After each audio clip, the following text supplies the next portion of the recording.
Jadi hari ini sudah ada MOU dengan Gerindra dan bunyi dalam itu adalah berkoalisi lah tentunya. Koalisi Piman itu kan ada banyak, itu koalisi sangat gemoy. Belum mengunci untuk wakilnya berdasarkan informasi yang masuk ke PDI Perjuangan, Gerindra. Walaupun hanya 4 kursi, ingin membuat sejarah. Kita berkoalisi dengan Gerindra yang sangat menguntungkan dan juga ada peluang di sana. Kok tidak rubah-rubah? Hanya jalan saja yang rubah. Kemiskinan masih tetap tinggi, pengangguran masih tinggi, daya beli masyarakat rendah. Apa yang harus dibanggakan? Kenapa sosok Piman juga masuk ke dalam kriteria PDI Perjuangan? Kota Tasik ini perlu pemimpin yang segar, yang punya visioner dari generasi muda. APK pasang di mana-mana. Dan gimmicknya sangat menarik sekali. Wali Kota Tasik harus Muslim.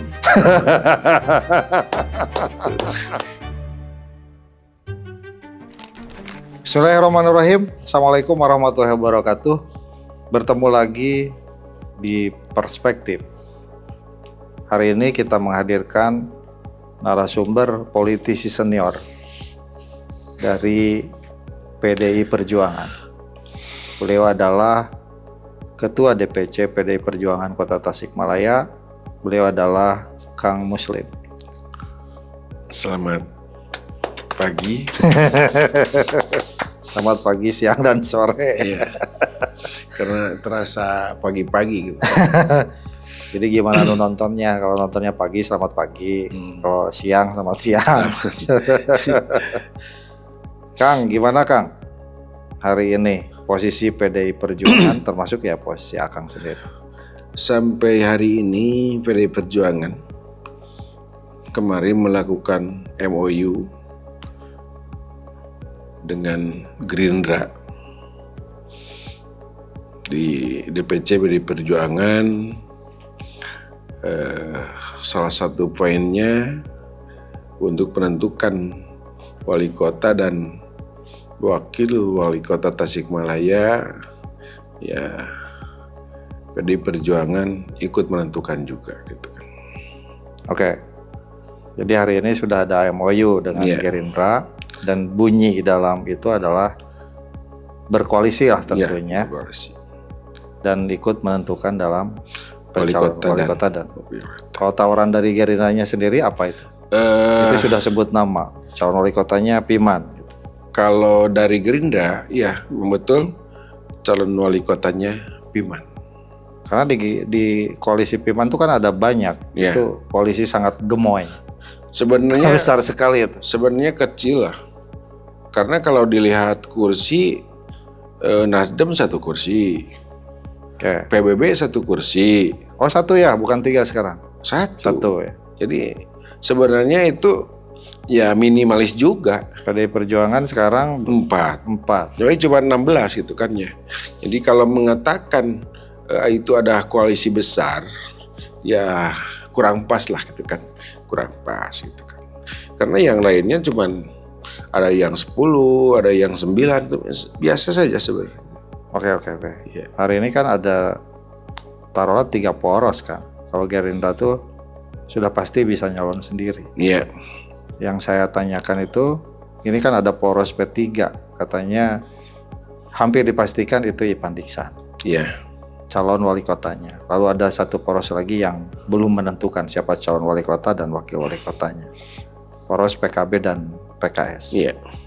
Dan pertanyaan saya, ada lagi poros itu Golkar. Ya, poros Golkar dan PAN. Ya. Itu wali kotanya ada. Wali kotanya ada Pak Yusuf, cuma wakilnya belum ditentukan. Iya. Apa yang menjadi alasan PDI Perjuangan merapat ke Gerindra? Kenapa PDI Perjuangan ke Gerindra? Karena yang mengajak untuk berkoalisi dan belum mengunci untuk wakilnya berdasarkan informasi yang masuk ke PDI Perjuangan, Gerindra. P3 kan udah namanya Pak Ajis Rismaya. Oh, P3 udah nentukan calon wakil? Iya. Tapi memang sekarang dilarat juga. Belum. gitu kan. Tapi ada yang mengatakan bahwa P3 jet 2-nya Pak Ajis. Makanya PD Perjuangan walaupun hanya 4 kursi ingin membuat sejarah. Oke. Bukan Muslim, bukan ketua DPC, tapi PD Perjuangan. Nanti kita menentukan wakilnya, ya kita survei. Walaupun P3 juga survei. Semua juga survei untuk menentukan wali kota dan wakilnya. Jadi alasan kenapa merapat atau berkoalisi dengan Gerindra karena koalisi dengan Gerindra ini memberikan kesempatan besar. Ada peluang di sana. Ada peluang bagi PDI Perjuangan untuk mencalonkan wakilnya. Wakil gitu kan. Kalau di PKS PKB Kang Yanto sama Dede Muharrem. Ya, meskipun belum tapi udah itu kan gitu kan. Goyang lah ya. Ya, Golkar dengan PAN-nya akan memasang wakil.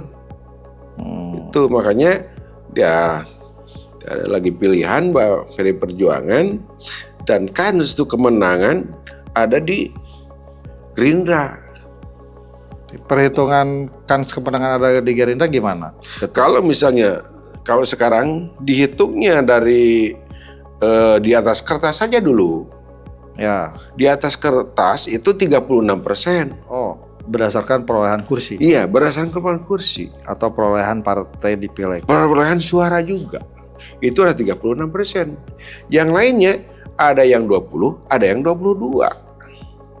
Kalau 9 20%, kalau yang kursinya 10 yaitu 22%. Kalau dijumlahkan di atas kertas ya kita berkoalisi dengan Gerindra yang sangat menguntungkan dan juga ada peluang di sana. Jadi dari PDI Perjuangan tentu tidak berkeberatan. Gerindra sudah matok sosok Piman taruhlah sebagai wali kota. Kenapa sosok Piman juga masuk ke dalam kriteria PDI Perjuangan? Kota Tasik ini perlu pemimpin yang segar lah, yang punya visioner dari generasi muda. Bayangkan saja udah 23 tahun. Wali kotanya kan yang sudah punya usia juga untuk menyongsong Indonesia Emas 2045 harus punya pemikiran yang segar. Pemikiran yang segar, visioner. Mau dibawa kemana kota Tasikmalaya?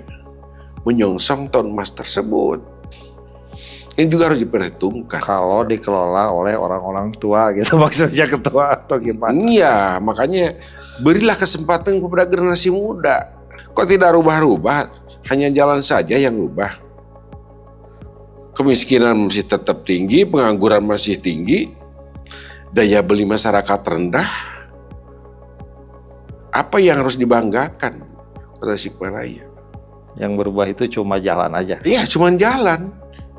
Jalan gampang sih. Mau bikin jalan asal anggaran. Setelah jadi jalan, konsepnya seperti apa? Mau dibuat apa?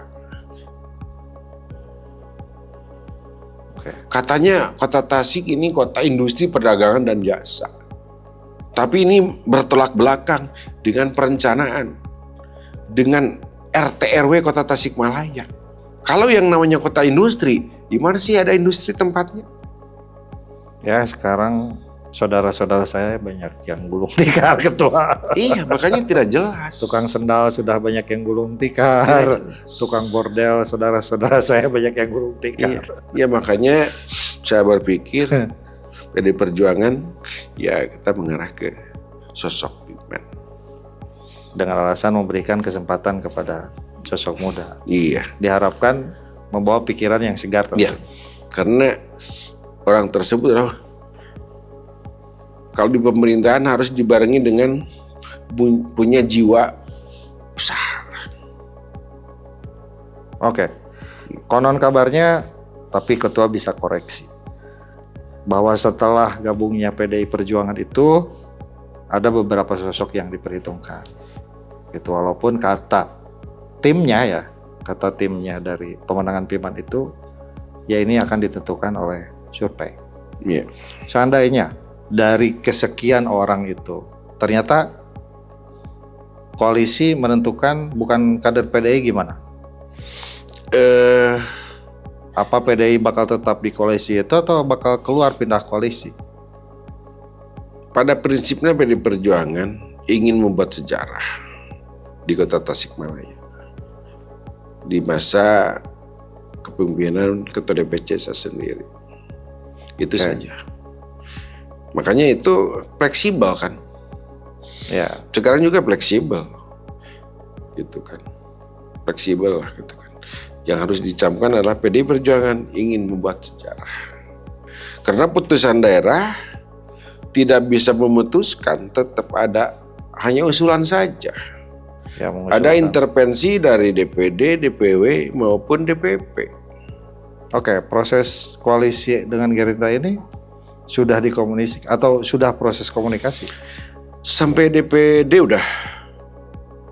Silakan laksanakan dulu sambil kita mencermati, berarti mengamati, memahami kemana arahnya. Artinya koalisi ini juga masih cair. Masih cair. Masih bisa saja mungkin Pak Muslim ini, ya, ketua ini pindah gitu ke, bisa saja dengan P3. Kalau misalnya dengan Pak Ipan Diksan misalkan. Ya, bisa saja. Kalau misalnya dari P3 misalnya, oke lah. Dari sekarang ditetapkan wakilnya dari PDI Perjuangan. Tidak semu. Oke. Ya, yang namanya survei bisa saja dikutak-atik, bisa saja. Kepentingan seseorang bisa saja. Namanya juga buatan manusia. Jadi PDI Perjuangan, kalau saya dengar apa yang disampaikan oleh ketua, ya bulat tekad gitu untuk mencalonkan kadernya. Ya. Karena ini bagian dari penting dari proses menciptakan sejarah. Ya. Tentunya. Tapi kan mungkin ada perhitungan kemenangan. Ya. Yang mesti dihitung. Ya. Gitu. Berarti PDI mungkin saja pindah ke koalisi lain atau ketika ada peluang untuk. Ya. Ada tawaran juga dari salah satu pengurus PAN. Oke. Ada tawaran. Gabung dengan Pak Yusuf gitu. Ada kontekan dari PKB PKS, ada yang kontek.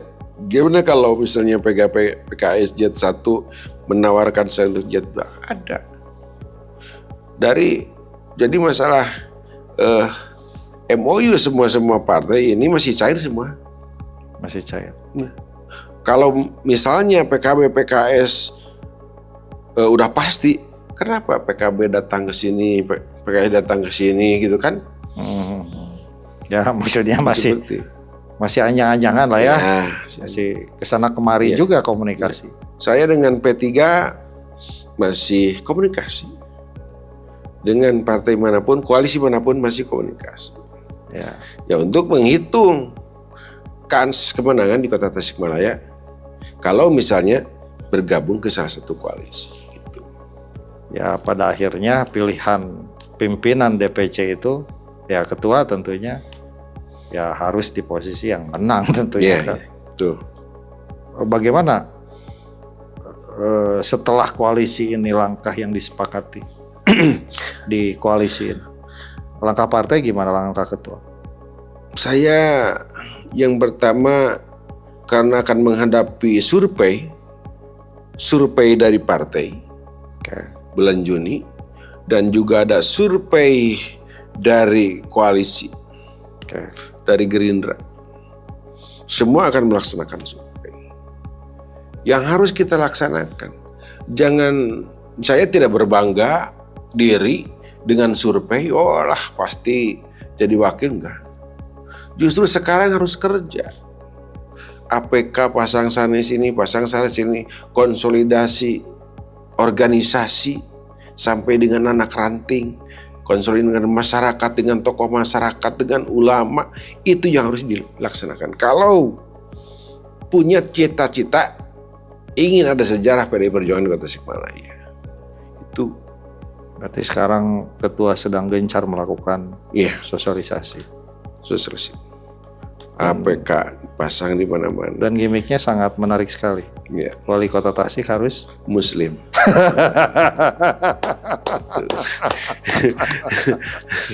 Jadi kalau Wali Kota Tasik nggak boleh nggak Muslim ya? Karena nama saya kebetulan Muslim. Mungkin ada yang selewat gitu. Kok harus Muslim? Saya juga hak punya warga negara Tasik. Tidak tahu namanya saya Muslim.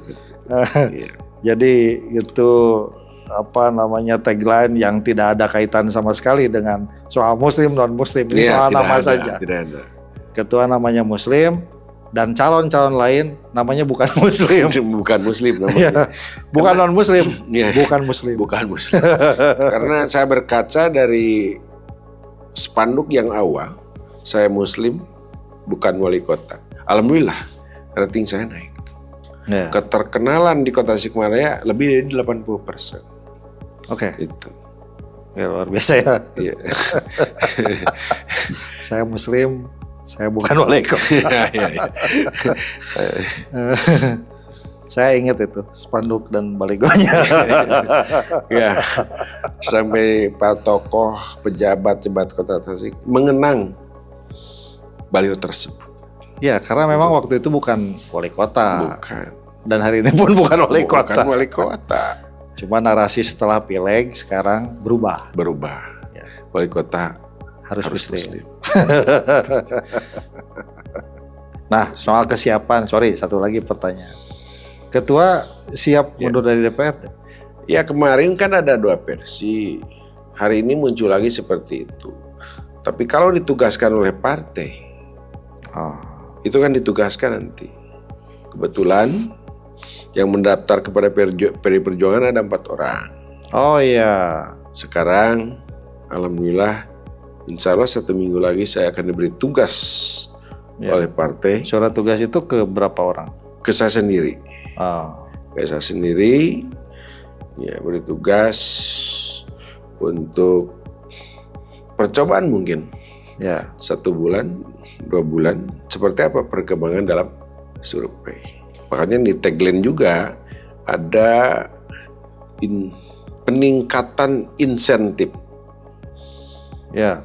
Untuk RW, untuk PRT, guru ngaji, imam masjid, kader, dan juga linmas. Oke. Itu saya berbicara dengan koalisi manapun, ngobrol dengan P3, ngobrol dengan Gerindra, saya pasti mau menjalankan ini yang namanya insentif ditingkatkan. Jadi setiap tahun itu ada peringkatan sesuai dengan kemampuan keuangan daerah. Itu yang akan dilaksanakan. Kenapa? Hansip, contoh Hansip. Contoh juga guru ngaji. Kota Tasik sudah 23 tahun. Guru ngaji dikasih 50.000 1 bulan. Dibagi 30.800 sehari. Bala-bala atas 2.000. Cekap kalau ngeser bala-bala sapotong. Apakah itu sama dengan julukan Kota Tasik kota santri? Saya pasti. Hansip ada 4.000. Masa untuk kalau misalnya ada hajatan baru, ada pilkada, ada pileg, ada pilpres, baru habis. Sedangkan selama 5 tahun itu apa sih dikasih oleh pemerintah? Sekarang paling susah mencari hansip. Orang yang mau jadi hansip susah. Saya nggak muluk-muluk. Ada THR lah 1 tahun sekali. Dengan nilai 300.000 sampai 500.000 per tahun. Saya kira logis. Hansip sekitar 4.000. Karena 1 TPS 2, 4.000. Kalau misalnya 300.000 per tahun, 1,2 miliar dibutuhkannya per tahun. Enggak besar. Enggak besar. Ya, tinggal ngurangin hibah ya. Ya. Gampang. Tingkatkanlah PAD. Digali yang namanya retribusi parkir. Pajak digali nanti. Saya udah konsultasi dengan Ketua DPRD, dengan Pak Agus Wahyudi, dengan yang lainnya. Membutuhkan uang sekitar 15 miliar penambahan. Ada. Kenapa? Dari mana? 2025 yang namanya bagi hasil pajak provinsi dengan kota itu dibalik. Asalnya 70-30 sekarang 64-36. 64 untuk siapa? Untuk kota. Berarti 100% sekarang mendapatkan 130 miliar. Taruhlah jangan 100%, 50%. Berarti 130 ditambah 65, 200 miliar. Apakah keberatan diambil 15 untuk masyarakat? Ya, tidak dong. Makanya tidak gegabah saya mengeluarkan yang namanya penambahan insentif untuk RW, RT, guru ngaji, kader, dan juga Linmas.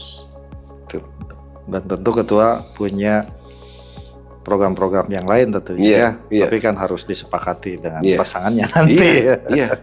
Tapi alhamdulillah. Alhamdulillah. Oke semuanya.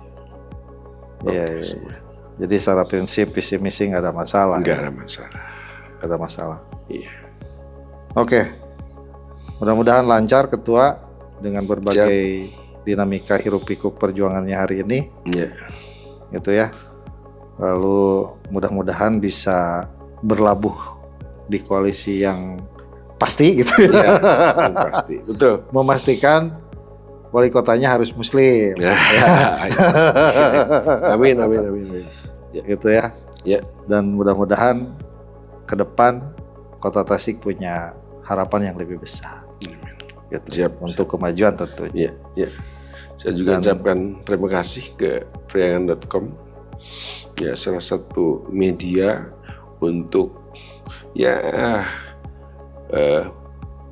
menyampaikan terhadap masyarakat gagasan-gagasan dan ide dari PDI Perjuangan.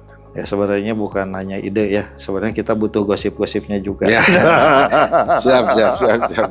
Karena gosip ini lebih menarik ketimbang hal yang lain.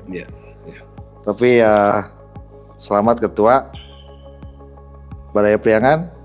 Kita akan ketemu lagi di perspektif episode berikutnya.